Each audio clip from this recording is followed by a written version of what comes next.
Jordan Matthews doesn't give me one tickle in my balls at all. Not one? Not one tickle, but man. You're listening to Let's Talk Fantasy Football, where men of fantasy genius have realized, hey guys, we don't need real football skills to dominate on the fantasy field. Yeah. So slap on your pads and grab your helmet. Shit's about to get real. Welcome back, ladies and gentlemen, to another edition of Let's Talk Fantasy Football. I am your host for this evening podcast. My name is Vinny Gonzalez, and I am here joined by my two friends. One, none other than the DON himself, the beast from the Middle East, Don Chrisman. Stop. Glad to have you, Don. Man, a few words tonight. I'm a little startled. All right. Sorry. And, of course, Matt Rogers with absolutely no nicknames. Yeah, no nicknames. What's going on, Vinny? Don, I didn't know you were going to be here, but whatever. Don just, talked for 45 straight minutes before we rolled and then just said, sup. Yeah, all of a sudden, he has no more 20-minute long stories. It's just sup. Oh, man. I get nervous when I'm on here with Matt. Good. All right, guys, before we get started with the podcast, I just want to mention that we are sponsored by ViewPick. They're the revolutionary app that allows you to play fantasy football live while watching the game on TV. Predict the plays, the results of the play, and literally play fantasy football. You can sign up for the beta now by going to letstalkfantasyfootball.com/viewpick. And just to give you guys an idea of what this podcast is going to be like, we're going to break this up into two podcasts for the week, and we're going through the NFC East, which is a pretty big division for fantasy football stars. We had the Cowboys dominate pretty much all year, and a lot of new faces around for the Eagles, Giants, and Redskins. They brought in a lot of free agents, so we're going to have a lot to talk about. And before we go into that, I just want to remind you guys that we are available on Android and iOS, and the app is live now. You can get that by going to letstalkfantasyfootball.com/Apple or /Android. All right. So, again, before we get into that, my bad, guys, we're going to hit some news real quick. The latest that came out today, Mike Williams may need season-ending back surgery. This is not cool. Don, I know you're a big. I took Tyrell Williams. Exactly. So what do you read off my intentions of why I took Tyrell Williams? Well, Matt, are you good? I'm not breathing too heavy on here, am I? If you're breathing, it's too heavy. That's my stance on So, Don, Tyrell Williams will probably have a bigger role now, and that pick is more justified. Do you see anybody else on the Chargers team that's going to benefit if Mike Williams is missing out for the season? I think that opens up for more of a Hunter Henry play, to be honest. I think that'll open up with him. Keenan Allen coming back. As long as he stays healthy, I think those are going to be the two targets that Philip are going to be hitting hard, along with Tyrell. Yeah, it definitely sucks for Mike Williams, and I feel bad, but it's going to make our jobs a little bit easier when we're filtering through the Chargers wide receiver core. Yeah, absolutely. It'll be a lot. I really want to love Keenan Allen this year, and he's going very high in drafts, and it worries me when I want to take him because I love him and he's been robbed from us so many times. So I'm going to selfishly say that this is good for fantasy preseason as much for Mike Williams. Definitely. Yeah, no, I definitely agree with that. And in some other news, we have Le'Veon Bell. He is going to play under the franchise tag after not getting a deal, and he has fully healed from his offseason groin surgery. So I think all signs point to good things. I kind of took that away. He's going to have to play. He's going to have a monster season if he wants to get that big paycheck that he wants. But I think, some people could find the bad in this. He could hold out of camp. Well, not really hold out of camp, but just show up late. But I think this is mainly a good thing. His ADP moves from 2 to 2. Nice. So it's a lateral move. I've heard, though, to your point, Vinny, that he may not be expected at camp until mid to late August, which kind of sucks, but it's Le'Veon Bell, so you don't want to read, what is that really going to do, that information to you? But it's just never good. There's always just something hovering around this guy, and more time for contract year. What's that? More time for L rides, man.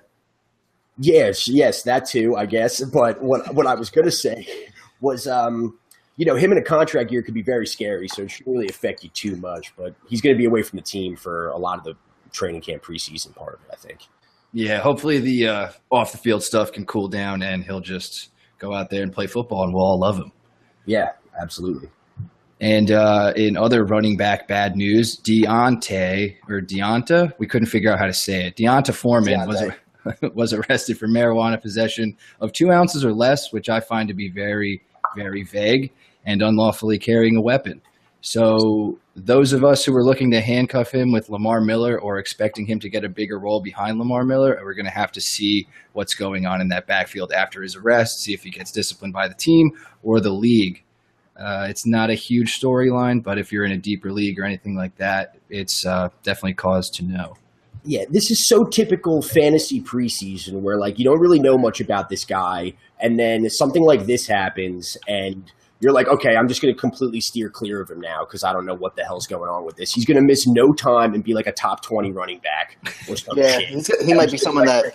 Great, I may have taken him in the 12th if it wasn't for the goddamn weed possession. Yeah, it looks like he might be a waiver warrior, if anything. I mean, he was ADP was 14th round, second pick. So yeah. Also, Vinny, as a guy that definitely has no experience with marijuana whatsoever, the reason why they classify it like that is because it's a misdemeanor instead of a felony. So it's very broad classification of drug possession. I read this. It's not me. I don't know anything. I just read it somewhere. Yes, Matt is an expert, and I'm a fucking square. I'm sorry.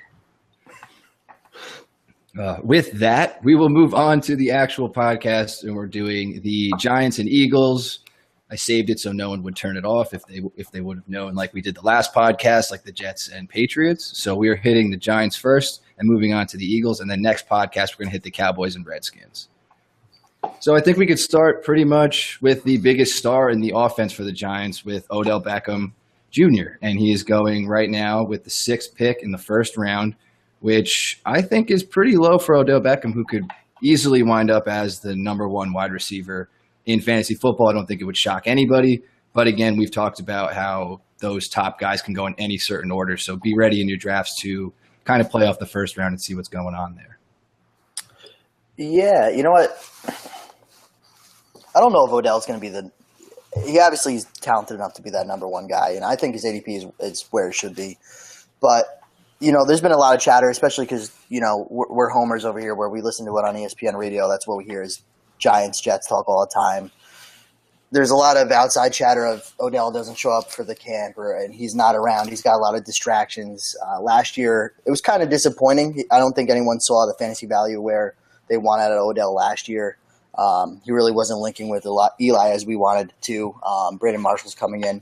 So that's something to be wary about. I think, you know, Antonio Brown, Julio Jones are probably going to have that better value, but Odell's ADP is where he should fall. He'll be a top 5 receiver. Yeah, I mean, first off, I'd like to clarify by saying we do not listen to ESPN radio. Don listens to ESPN radio. I do not. No, I said we for weird. New York. Well, you're not in New York anymore. I just can't. No, but I'm in California. You're both right, though. I mean, it would not be shocking at all if Odell was the number 1 wide receiver in fantasy. But when you're talking about, you know, 5-6 pick overall and trying to differentiate, you're splitting hairs. So when I look at it, if I'm picking 5, and like we've talked about on past podcasts, the first like 6 picks at least definitely seem sort of scripted in some order. I'm looking at Odell's personality and Brandon Marshall's personality.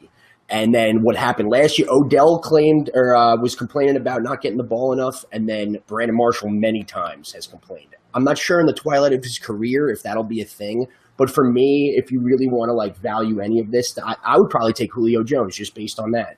It's a different situation. The Falcons' offense is mostly the same, and the Giants just are changing things a little bit all over. So that's just me. That's nitpicking. Yeah, no, I think personalities are definitely going to be an issue with New York for sure. I don't think it's going to be where you said where it's going to be a Brandon Marshall coming in saying like he did last year with he didn't get enough passes, because I think Brandon Marshall took this role knowing that he's going to be secondary to Odell. But either way, I don't know if Brandon Marshall or Odell, because I think Brandon Marshall's coming into here thinking he's the vet and he might groom Odell to be more mature, and I don't think that's going to clash well.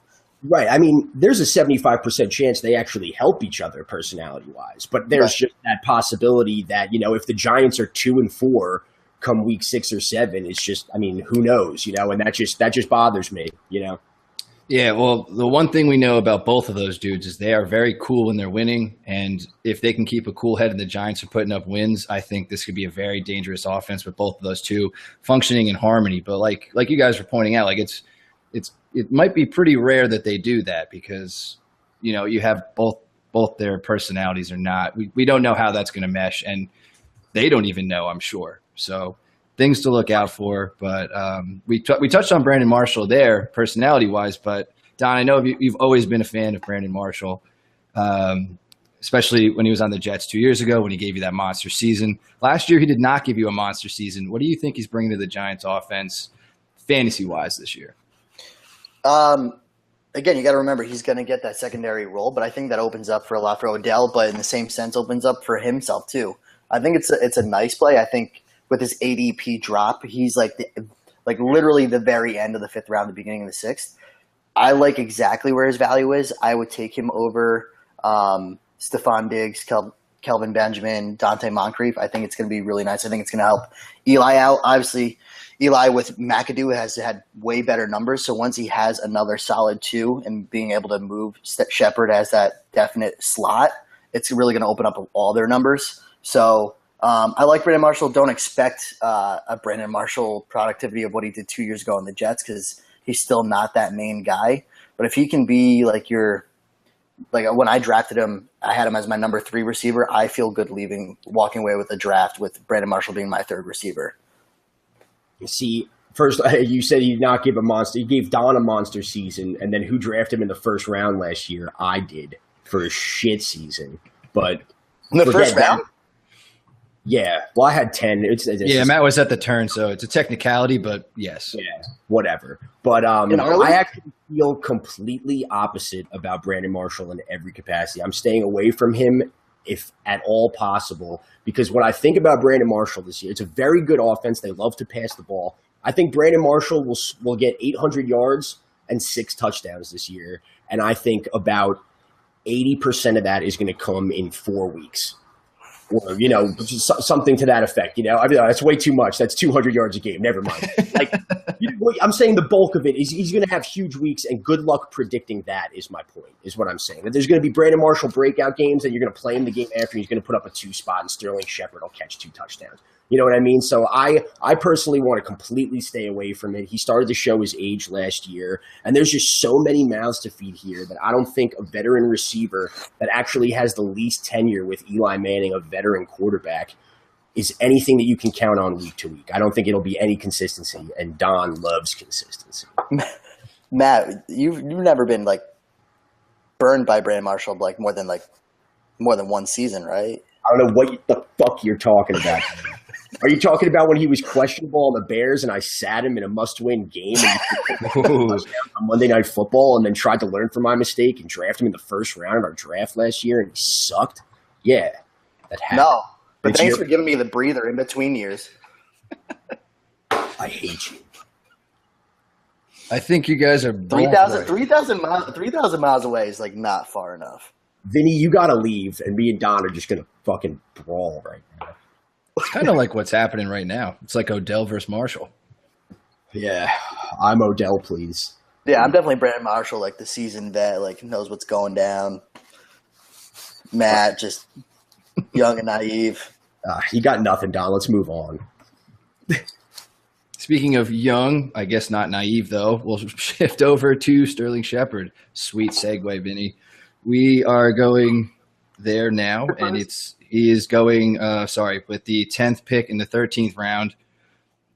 Is he a little bit undervalued, or are you guys thinking that this is a fair ADP for what you're expecting his output to be? Because I'm thinking it's this low because everyone's thinking Brandon Marshall will be the 2, and targets will probably be scarce in a very, very saturated offense here. I definitely think that he's undervalued. I think Sterling Shepard's a big question mark. Last year we saw him. I owned him last year in a lot of leagues. He really started off really hot, had a lot of touchdowns early, almost like Randall Cobb a few years back. Obviously not to the production of what Randall Cobb did throughout the year, but where he started off really high with touchdowns and then got really cold.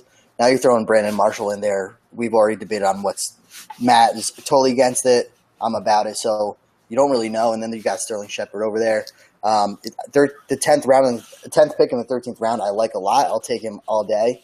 But again, I don't know where his value actually lands. Dude, I'm glad you said that because I would have taken him like 4 rounds earlier. Chris Hogan is going before him. Right. Cole Beasley, Robert Woods. No. I just don't like. He is just. I would not be surprised if he had a better year than Brandon Marshall this year. I agree. If the ADP is going to be Brandon Marshall going in, what is it? I'm sorry, like the 4th round. You said 5th round. End of the 5th. End of the 5th. That's crazy. I don't really see that much of a difference between them, except for age. And usually, you would bet on the more youthful option. I would think. I agree. And they're moving. You got to think Brandon Marshall's going to play on the outside with Beckham. So you move Sterling Shepard, who played well on the outside last year, and you move him back into his natural role in college in the slot.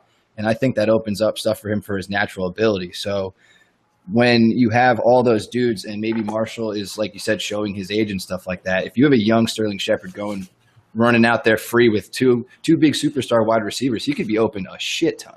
Yeah, I think he's going to get a lot of red zone looks again this year too, though. So. Yeah, agreed. And he's going, he's basically free. He's at the end of the draft, and he finished just outside the top 35 receivers last year at 36. So you're looking at spending nothing for a guy who can help you a lot at the minimum on bye weeks as a plug and play. Yeah, right. I mean, if I'm drafting him at the very end of the 13th round, and this is now again we always look at a 12-team PPR on Fantasy Football Calculator. In a 12-team league, he's going at the very end of the 13th. It's robbery. Yeah, absolutely. 10-team. Sorry, Matt, go ahead. No, go for it. I was going to say, I would argue, too, that he'll be way more consistent than Brandon Marshall would be, even if it's in that, 7 to 8 point average per week, His floor can certainly be better. He's just a better roster own, especially at that price. I'd be taking him in, the Corey Coleman range, dude. Completely. And, Matt, do you know where Corey Coleman's ADP is? Just to give so he's in the very beginning of the 10th round. So you're looking about about a 4-round swing that you think that his value is at. No, but that makes sense. That's so fair though, because you're looking at a realm of Corey Coleman, Marvin Jones, Adam Thielen, Tyrell Williams, and I would definitely say Sterling Shepard would be in the mix of those guys for sure. Dude, Corey Davis is going 4 rounds before him in just as crowded of a receiving core with a worse quarterback. I don't get it. I'm definitely down with Sterling Shepard this year. Yeah, I think that's what we're getting here, and he's super undervalued. So if he starts sneaking, think about taking him in the 10th round. Again, it's not that pricey even there, and it could help you out a lot. So I think we touched on all the receivers that matter. I mean, Roger Lewis exists, but whatever. So we'll move on to the running backs here. Creating a huge stir, Paul Perkins this offseason. Everyone expects him to be the number 1 running back there and get the Lions' bulk of the carries. Matt, how do you see Paul Perkins this year? How are you viewing him? I know my one big question is probably the Giants' offensive line. Right. That's pretty much it. And I don't know. He wasn't that great when he got his shot last year to make something happen. Well, you made your point that he should get the lion's share of the carries, which is true. But on the Giants, what is the lion's share of the carries? We're talking about not just a bottom tier running offense the past 2 years, but bottom 3. I think last year they averaged 88 yards on the ground. They ranked 30th in red zone rushing plays, which is very, very bad if you're going to be drafting a guy in. I'm sorry, where is he going? You just said it, and I missed 11th pick in the 6th. Right. So last year, and I know they had Rashad Jennings and Orleans Darkwa was making some noise and stuff like that, but I think of their red zone rushing plays, Paul Perkins got 9 of them, and Shane Vereen got 7 of them. And Eli Manning got 6 of them, which is just a funny note I wanted to add at the end. But that's funny. Yeah, but Shane Vereen, people shouldn't sleep on him, not necessarily to draft him in fantasy, but how much of a thorn in your side he may end up being if you're a Paul Perkins owner. Because I could totally see it unfolding the same, and you're right about the O-line. I could totally see it unfolding the same way it did last year, where you're like, this makes sense. And I should be able to put him in my flex, and he's definitely a top 25 running back option this week. And then it just never happens, and he's going to average 7 or 8 carries per game. And the Giants throw more than almost any other team in the league. I don't hate the Paul Perkins, but definitely not in the 6th round. I would not feel comfortable if he was any better than my 4th running back. Yeah. That, very well said. And like you said, Paul Perkins got 9 of those, was it red zone carries? Yes. And Vereen got 7, right? Yes. And Shane Vereen played 5 games. And Perkins pretty much played all season. Wow, I didn't even. That's even a better point to that stat. I didn't even. Exactly. Yeah, so that's the kind of dice game you're playing with the Giants' backfield. Sorry, Don, I interrupted you before. No, you're good. It's better off because I had to cool off for a second because there's nothing more than I hate than actually agreeing with Matt. We don't have to speak every time first, too, Vinny. You go for it. It's probably for everybody. All right. So, I mean, Don looked very eager. So, I'll no, let him in. No. Forget about it. Totally. It doesn't matter. Vin, can we just kick Matt off of here? Like, is that possible? I kind of miss the like podcast those, right? at this point. Yeah, he's kind of really throwing a wrench in our system. Me? The vibe's not good. The beer doesn't taste right. Like it's not right. Yeah. Too many full sentences. But the perfect thing what Matt said of all was Shane Vereen being a thorn in the side. I think especially with the Ben McAdoo offenses, Ben McAdoo was before he came to Giants. Us being Packer homers, he's a quarterback's coach so he likes to throw the ball. He's built up the completion ratio for Eli. I don't think he knows how to use running backs at all. Like Shane Vereen was a thorn in the side for the wrong reasons. Like I don't think he used Shane Vereen correctly since he's been there. Now you got Paul Perkins there. I don't think they know how to use the running backs correctly. They don't. So those are the guys I'm staying away from. We've talked about it in a bunch of podcasts. We just hate the 6th round of running backs. Paul Perkins is someone I'm not looking to add. Shane Vereen is not someone I'm looking to add. The talent's there. They just don't use them correctly. And yeah, and to your point, Don, and you're not wrong, though you probably are later on, but maybe he just is a terrible fantasy coach for backfields. Like last year, they had a lot of guys that were, in the same sort of spectrum of quality that maybe he's just fine with being like, I don't need a lead back. I'm totally fine with rushing the ball 32 times and split it up like 8s all around, So, yeah, see, it's like the Belichick fuckery over there. Just not as good, except without the production. Yeah, can we play kill, fuck, marry, and kill for the Giants running backs? Is that possible? Well, there's only really 2, so we could just play. I'd kill them both. Okay, yeah, we could just kill them both. We'll play kill, and they both get killed. Was that fun for you, Don? It was fun for me. It's always fun. All right. So that pretty much wraps up the Giants' backfield. Be very wary, and we'll just touch on the last piece of the offense that newly added with the 23rd pick in the 2016 draft, or 2017, holy shit. And it is Evan Ingram. I really don't even know what to think about this guy. Are you guys even considering as a startable tight end at any point throughout this season? I think definitely at some point it could happen, but not for weeks, and we would have to see. But he'll be like at the bottom end the same way Larry Donnell and like Will Tye were of that tight end roulette pool for streaming. He's a streamer, and if he starts to break out, then I guess sure, but I still wouldn't count on it. Too many mouths to feed, too much Eli love if you're doing that. I would say that in a sense.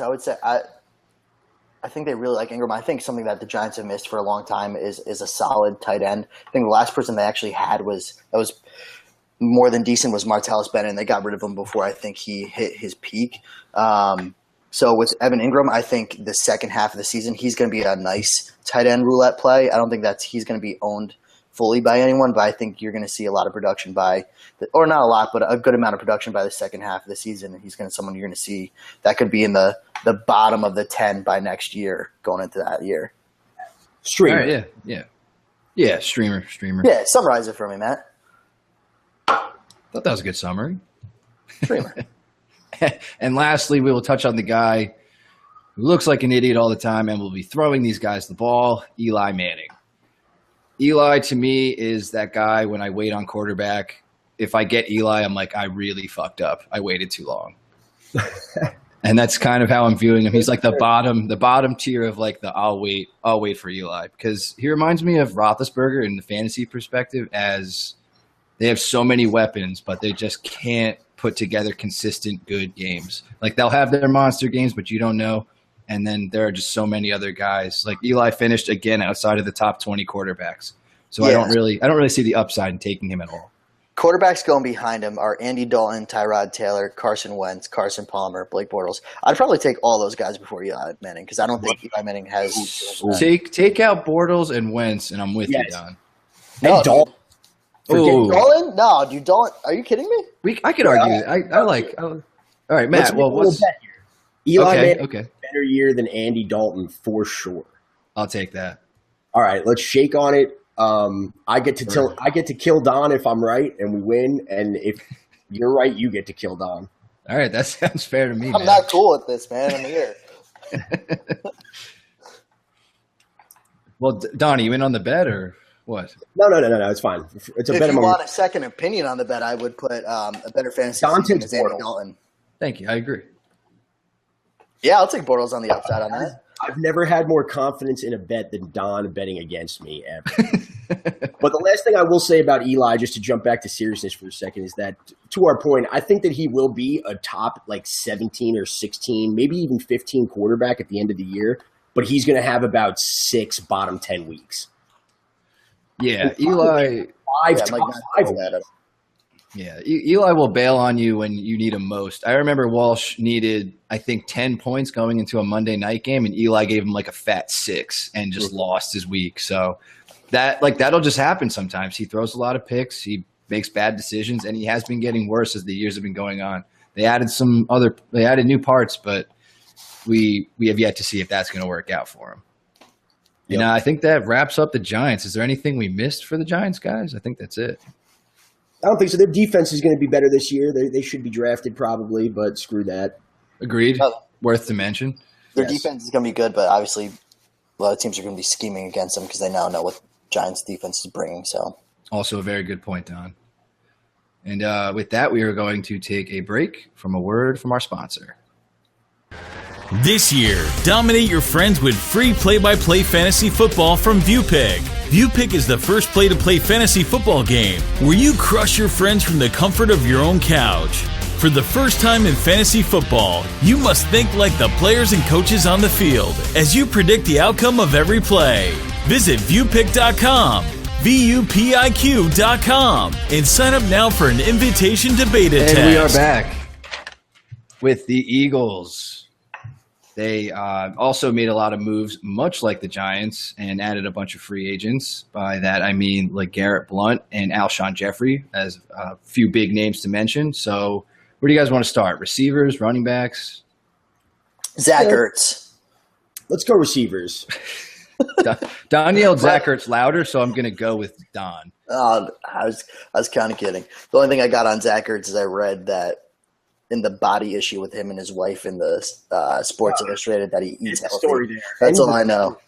That's all I know about him, man. That's it. Thank you. That's the fantasy value I could bring. Thank you for yelling that over Matt. Let's go with I think you said receivers, Matt. Yeah, I was trying to talk about receivers. All right, so we'll start with Alshon Jeffrey. Obviously, as of late, he has been very injured, and it sucks. But this team is been dying for a number one receiver, and Jordan Matthews really wasn't it. And in fairness to him, he never expected to be. I mean, he's a slot guy and wants to be a slot guy, but Alshon Jeffrey has some serious potential in this offense. I'm not sure what it is, and it scares me. Let alone put health aside, because that's obviously an issue. But just there's so many question marks surrounding this. Wentz's sophomore year, they just signed Torrey Smith, which we'll get to in a second. Just all this shit going on that it's hard to invest in him at his ADP. At his ADP of the start of the. I got to do a better job of finding him. No, I got him. Now I lost him. 12th pick in the third round. 12th pick in the third round. So, I mean, that's a heavy investment. It may pay off, but I think that there's too many question marks around it. Though that whole receiver tier kind of is the same way. Yeah, when you're taking Jeffrey, you're banking on him returning to form minus the injuries, like you said. So that risk is calculated into where you're taking him. And I think, when the Eagles took him in, they were like, you are now our one, no question. Because when you look at the other guys that are there, J-Matt's been there the longest, but he's a slot guy through and through. So now he is going to return to that slot role. and then you have Torrey Smith on the outside. So I think Alshon is definitely the one, and that's what people are focusing on. And I think towards the end of that third round, if you're getting a 1, that's what people are looking at and trying to focus on, because you got to think Carson Wentz will be a little bit better in his next season, which he was solid last year. So yeah, I'm going to piggyback on that. I just wanted to make one last point on that quick. I think it also would go by the design of my team. Like if I'm taking Alshon Jeffrey in the third, I'd prefer to have already taken a receiver. I'll piggyback off all that. So Alshon Jeffrey, you don't leave I hope he's not your wide receiver 1, but I think you leave happy if he's your second wide receiver, because the next guys that are behind him are Terrell Pryor, Jarvis Landry, Devontae Adams, Martavis Bryant, Tyreek Hill, and Michael Crabtree. Out of those guys, only two of the other ones are wide receiver 1s. The rest of them are already the second wide receiver.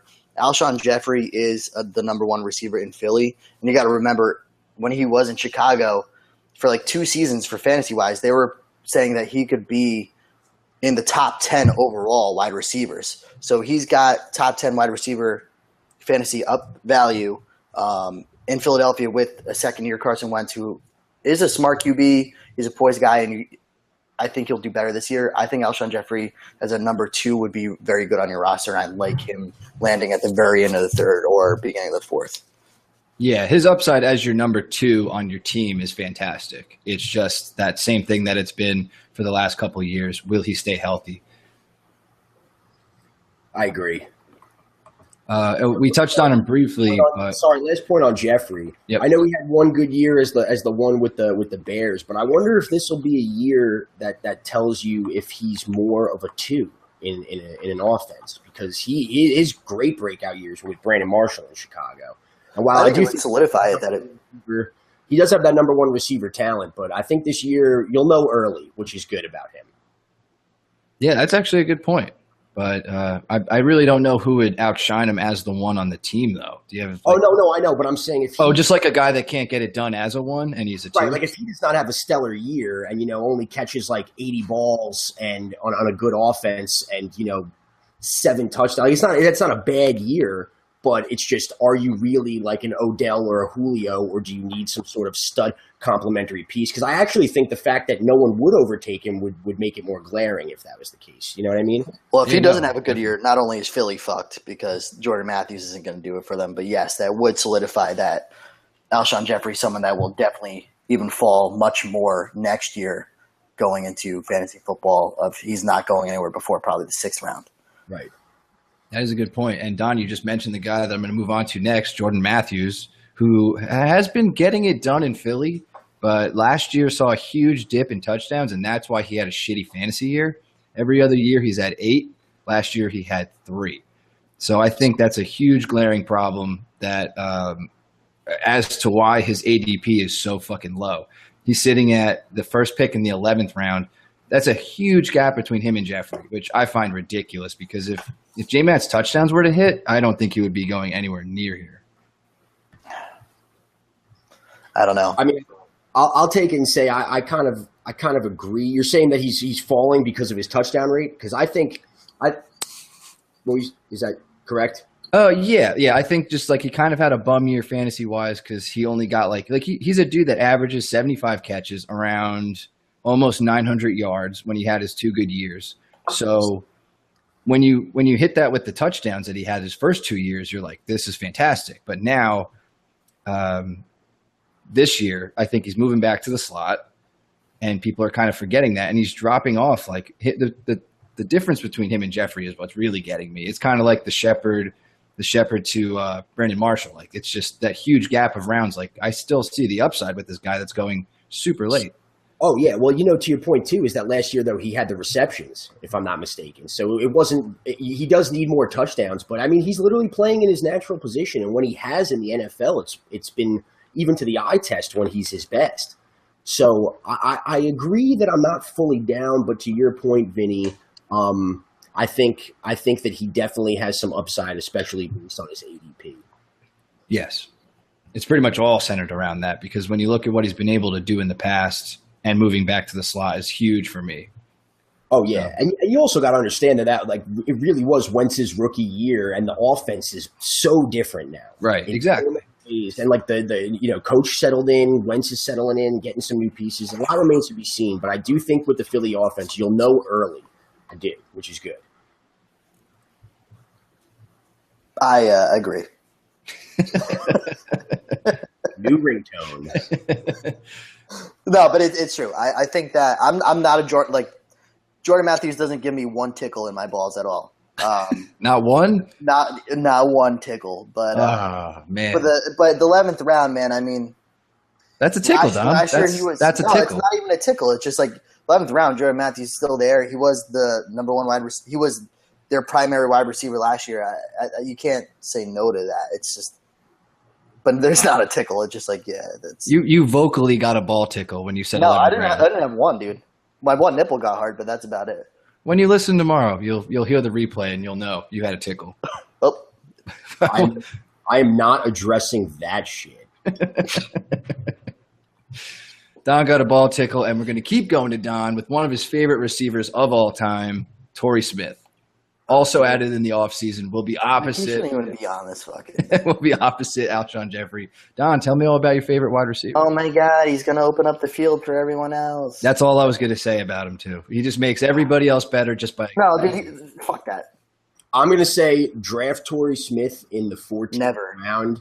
Draft Torrey Smith in the 14th round if you don't have better options, and if he doesn't see like. And you want to cut him. Let me finish my point, Don. If he doesn't see like 40 to 50% of the snaps in the first 2 weeks, then immediately drop him. Would be what I would say. Where's his ADP? I can't even find it on. He doesn't have one. Yeah, exactly. Thank you, fantasy football calculator. Torrey Smith is not worth fucking drafting. Well, here's what I'm saying. Josh Gordon is going in drafts still. Jesus. Upside, man. Would you rather take Torrey Smith or Kenny Stills? Kenny Stills. Kenny Stills. I disagree. Mohamed Sanu. Mohamed Sanu. Yeah, probably Mohamed Sanu. Yeah, I might take Mohamed Sanu. I'll take Tavon Austin. I would take Tavon. I'm not taking Torrey Smith at all. I disagree. I'll take Torrey Smith. I will get a second kicker on my team before I get Torrey Smith. Okay. I feel like there was a bet in there somewhere, but we all missed it, and I think we're probably better to not make a bet on it. Oh my God, no! Yeah, move on. We'll go to the backfield, and we'll address the presumed starter, I believe, LeGarrette Blount, brought in from the Patriots this offseason. I think I've made myself pretty clear in past podcasts how I feel about Blount. I'm digging him. You're overdrafting him, correct? Vinny? I am overdrafting him every time I can because I just like I said in the last couple podcasts, like Ryan Matthews last year had 8 rushing touchdowns on like a solid to me mediocre to solid offense. So he's definitely the best 6th round running back because he's in the 6th round, and he's definitely the best, safest, and the only like true number 1, I would say. Yeah, I would agree. And like you're looking at the upside of the way they ran their offense last year. Hopefully it translates. I mean, they added a bunch of new pieces in the passing game, but they ran so much inside the 5 that Ryan fucking Matthews had an 8 touchdown year. You signed Blount to be Blount, and that is running inside of the 5 at the goal line whenever you get in the red zone. So to me, the upside is like at worst somewhere from like 6, at worst 6 touchdowns, and then just upwards from there. That's all I see. I don't disagree, but one thing I think the Ryan Matthews stuff was craziness and an anomaly, by the way, last year. So I don't know if that's hugely like indicative of what potential that he could have. He could totally be the lead back there. I'm not saying that, but he's 31 now, if I'm not mistaken, or 30. He's on the wrong side of 30, and he got almost 300 carries last year. 299 carries, if I'm not mistaken, which is absolute insanity. Especially in the Patriots offense too. Yeah, and I we haven't seen that in a while. Right, exactly. So I mean, what's the wear and tear there? The Eagles last year, though, at the goal line, not in the goal line, but like inside the 10, it seemed like we're throwing a decent amount too. I mean, Ryan Matthews converts those touchdowns. That's a freak accident. I think that's the same as if a piano conveniently fell on Don's head right now. You wish. Sorry, I was pausing, hoping it would happen, but. But yeah, I mean, Blount is a great running back 3 on your team if you can snag him there. Running back 6 means that I might get him as my running back 2, and I don't want to invest that much. I'm just playing devil's advocate here too. No, it's a fair point. I mean, you are Yeah, no, you could be sacrificing your or planning your team around having him as your running back too if you went like wide receiver heavy early on. So I get that, but I also think to that point he could be bailing you out in the same way. Like you kind of look for this kind of value when you've gone wide receiver heavy. Like this is a dude who could hit. Right. No, totally. I'm not disagreeing with that, but I just think that what I'll say to that is that anybody that is drafting him based on his production of last year. That is foolish. Yes, that is very foolish. I've talked to some people that are like, "Oh man, double-digit touchdowns." No. Tampa Bay Buccaneers, like, no, you have to like clean the slate and look at this from completely objectively. I think one of the reasons why he was so productive is like people go into the scheme of going against Patriots like, there's no way they're going to run LeGarrette Blount this much again this week because Belichick never does that. Yeah, absolutely. So I think that was like part of the reason. Like, yeah, there's no way this week that the Blunt's going to do that. So I'm going to wedge in between that. So I'm not as against it with Matt, even though Matt's not fully against it. But I'm also not going to reach like Vinny is. I think out of your 6th round running backs, that's the round that I really don't like. We've talked about that round. LeGarrette Blount, I like him as your 3rd RB. If it has to be your 2nd running back, I don't even hate it. You have to have a stud core up top, though. Yeah, no, absolutely, right. So I just don't. I think he's got a strong floor this year. I don't think he's going to be. He's definitely don't have the expectations of last year because he's not going to touch that. That's but fair. I think he's going to have a solid floor. He's going to be a good producer. I like LeGarrette Blount. I think he's your best 6th round running back. That's fair. I will also say don't be surprised if he has some 8 carry games. Yeah, I mean, that's with the wear and tear and possibly how they're going to run their new offense with their new toys. So that is a good points by all. I think we've fully encompassed what Blount could be and could not be. We should talk more about LeGarrette Blount, though. Cool. Or we should move on to a very old running back named Darren Sproles. Also, I want to say it is very dangerous that now Le'Veon Bell is in the same state as a Blount. That is too close for my liking and my drafting. Very convenient for him. That's why he's not showing up. I wouldn't either. Lucky guy. But yeah, Darren Sproles going pretty late. 12th pick, 12th round. Definitely has the passing role slotted out for him in the offense. Don, how you seeing Sproles' value this year? Yeah, no, I'm cool with where he lands. I ended up actually taking him in our mock that we did because running backs at that point kind of it's pick your poison. I think Peterson liked Sproles quite a bit in the not only special teams but the pass role play, and that's what Sproles is in there for. The wear and tear is a little bit differently because he's not a pound for pound runner, so he's just a quick, shifty guy that will catch a few dumps here and there. So where he's going in the very end of the 12th, if you need another running back and you are in either half point or full point PPR league, I'm still cool with it. I get the age is up there, but he's not a beat up running back. He's not a pound for pound runner. He's a Danny Woodhead. He's pass catching, and in that offense, he's shown that Peterson likes him. So I'm cool with that. Yeah, I think he makes your bench a little more appealing if you walk away from the draft with somebody like Sproles as like a guy who can help you out during bye weeks, injury weeks, something like that. It's definitely not something you want to lean on, but he's there. Or potential, you throw that in with someone else for like a trade bait. If he has a few good first weeks of the season, he might dip off at the second end. But if you trade get for someone else, Sproles, no, throw him in there with someone else, doubling up. And someone needs. Don's saying throw it in as a little treat for the other. Right. Well, and by the way, Darren Sproles had a pretty good first few weeks, and you know that he's going to tail out after a while. Throw him in there, get him out of the way after the second half, and grab someone that you need. Yeah, no, I agree with both of your guys' points that, I mean, especially at that point in the draft, certainly worth a bottom bench stash. And you got to remember the one potentially good thing about aging running backs, especially one that plays like him, is that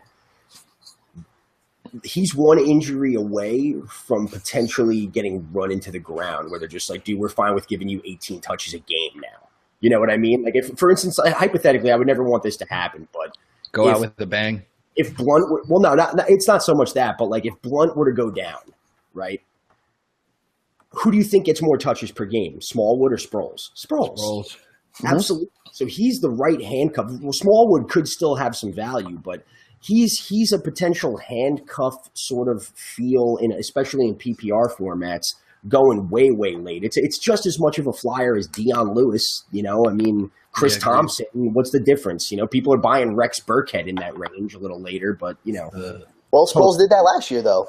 They were talking about Wendell Smallwood and, you know, obviously the uncertainty with Ryan Matthews. And I drafted Wendell Smallwood in a few leagues, and it was not a great pick because Darren Sproles ended up taking up a much bigger role last year than I think anyone really thought. So that wouldn't be talking about Wendell Smallwood in like June of last year and just wrong, but whatever.